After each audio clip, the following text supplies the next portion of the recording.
পরিবর্তন হোক বা প্রত্যাবর্তন হোক, আমরা সরকারের কাছে আশা রাখবো যারা গরিব সর্বহারা মানুষ তাদের শিক্ষা, স্বাস্থ্য, কর্মসংস্থানের ব্যাপারগুলো মাথায় যাতে রাখেন, এক নাম্বার।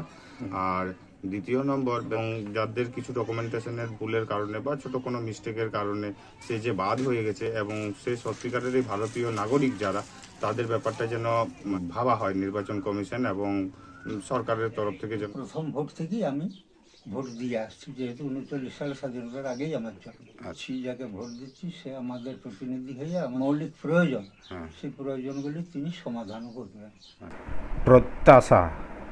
নির্বাচনকে ঘিরে সাধারণ মানুষের অনেক প্রত্যাশা থাকে, তবে প্রত্যাশাগুলো তখনই পূরণ হয় যখন যোগ্য প্রতিনিধি তৈরি করেন সাধারণ মানুষ তাদের মূল্যবান ভোটদানের মাধ্যমে। আজ আমরা শুনব বিধানসভা নির্বাচন 2026 নিয়ে জঙ্গলমহলে সাধারণ মানুষ কী জানাচ্ছেন, তাদের অধিকারগুলো কতটা পূরণ হয়েছে, সামনের 5 বছরে কী কী প্রত্যাশা আরও তাদের আছে।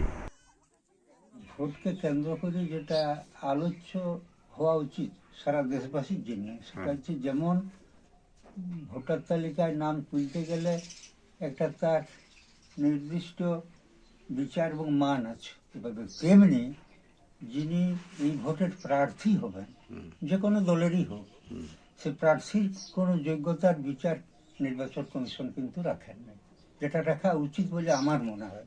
এসআইআর ইয়েতে আমার নাম নাই। আমি 2 সালে তখন আমি বাইরে ছিলাম, টাটাতে ছিলাম, অথচ আমার সব ফ্যামিলি ছিল। তা সত্ত্বেও বাকি ফ্যামিলিগুলোর নাম উঠেছে আমার, আর অথচ আমার নাম নাই। এবারে যে সমস্ত মানুষগুলোর নাম হয়তো বাদ হয়ে গেছে, সেই এরিয়াতে যারা অনেক পুরনো মানে বৃদ্ধ মানুষ রয়েছে, তাদের একটা জানিচিনি নেওয়া বা আরো অন্যান্য যে সমস্ত পদ্ধতিগুলো আছে, সেই পদ্ধতির মধ্য দিয়ে মানে যারা ভারতীয় নাগরিক এবং তাদের নাম যাতে থাকে, তারা কিছুতেই যাতে না বাদ যায়। নোটিশ করে ডেকেছিল তাকে, তখন আমি জমিনে আমার বাবার যে ইয়ে তার দলিল আমি সাবমিট করেছিলাম, আধার কার্ড আমার সাবমিট করেছি, এই দুটো জিনিস আমার কাছ থেকে নিয়েছে ডকুমেন্ট, আর বাকি অন্য ডকুমেন্ট গুলো নেই না। আর কি কি ছিল আপনার আমার কাছে? আপনার সব কিছুই ছিল, আর সার্টিফিকেট ছিল, যাবতীয় ছিল। মানে আমার ডিনাই, মানে বাতিল, আতঙ্কের মধ্যে আমি আছি। অনাহারটা নাই, কিন্তু অর্ধাহার এখনো আছে। সেই সঙ্গে এলাকার যে আরো সার্বিক উন্নয়ন, এর জন্য উন্নয়নের ধারাটা বজায় রাখা উচিত। সাধারণ মানুষ জানি যদি কারো নামে মামলা মোকদ্দমা মানে একটা অভিযোগ, যারা ভোটে প্রার্থী হয়েছেন তাদের একাধিক মামলা মোকদ্দমা আছে কোর্টে, সেগুলি অবশ্য বিচারাধীন, এবং সেটা লালকালি, ডবল লালকালি তাও কিছু না, সে কিছু অপরাধ করেছিল, তার জন্য সেই অভিযোগ কোর্ট অবধি পৌঁছেছে। যেমন অপরাধীরাও মন্ত্রী হওয়ার না, এটা নির্বাচন কমিশনের উচিত। এমন যদি হয় তাহলে সেই দল অন্তত তাকে এই সুযোগটা না দিলেই মনে হয় ভালো। যে সমস্ত মানুষেরা সত্যিকারের দরিদ্র সীমার নিচে, যাদের ভাতা বা ফ্রি রেশন বা ফ্রি স্বাস্থ্য ব্যবস্থা পাওয়া দরকার, তারাই যেন পায়। আর যে সমস্ত মানুষেরা মানে তাদের কন্ডিশন আছে যে তারা সেটা ব্যয় করতে পারবে, সেটা নিতে পারবে, সেই সমস্ত মানুষদেরকে যাচাই করে দেখা দরকার। বর্তমানে শিক্ষা, স্বাস্থ্য, এরপরে আমাদের যে কর্মসংস্থান, এই জায়গাগুলোকে আরও ইমপ্রুভমেন্ট করার প্রয়োজন রয়েছে, কলকারখানা গড়ার প্রয়োজন রয়েছে। আমাদের রাজ্যের পরিস্থিতি এটাকে আরো বিশেষভাবে জোর দেওয়ার প্রয়োজন। ব্যাপার হচ্ছে উন্নয়নের যে খরচটা, সেটা জনগণই যোগান দেয়।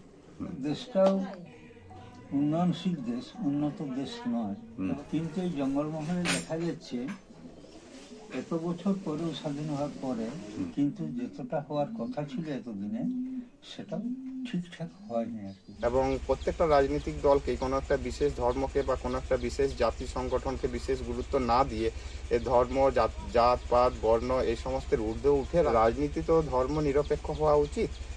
সরকারের মধ্যে এসে এই মন্ত্রিত্ব এবং উন্নয়ন করার ক্ষমতাটা যদি আমি পেতাম, তাহলে কিন্তু প্রথমত যারা শুধু জঙ্গলমহল নয়, তাটা আমি থাকতাম ছেলেদের সমস্ত আগে এই নিঃস্ব উন্নয়নশীলার কথাই ভাবতাম, এদের উন্নয়ন কী করলে সেটাই করতে হবে। এদের জন্য আমার মনে হয় পৃথক একটা শিক্ষা ব্যবস্থা রাখার দরকার ছিল।